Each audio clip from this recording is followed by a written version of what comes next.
اور تم سے نہ تو یہودی کبھی خوش ہوں گے اور نہ عیسائی، یہاں تک کہ ان کے مذہب کی پیروی اختیار کر لو۔ ان سے کہہ دو کہ اللہ کی ہدایت یعنی دین اسلام ہی ہدایت ہے،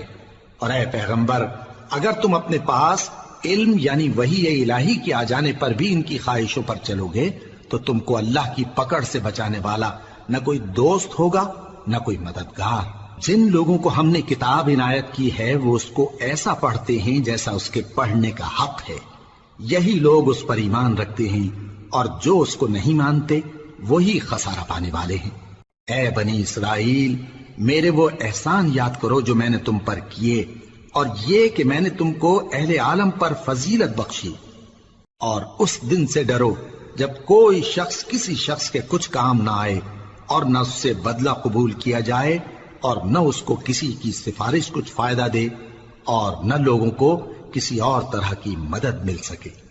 اور جب ابراہیم کی اس کے پروردگار نے چند باتوں میں آزمائش کی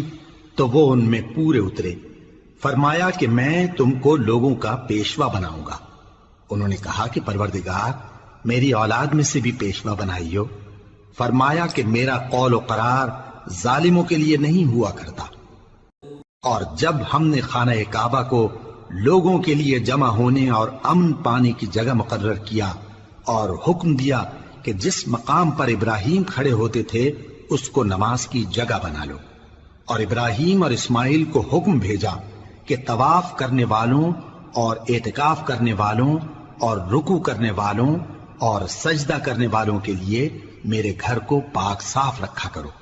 اور جب ابراہیم نے دعا کی کہ اے پروردگار اس جگہ کو امن کا شہر بنا، اور اس کے رہنے والوں میں سے جو اللہ پر اور روز آخر پر ایمان لائیں ان کے کھانے کو میوے عطا فرما، تو اللہ نے فرمایا کہ جو کافر ہوگا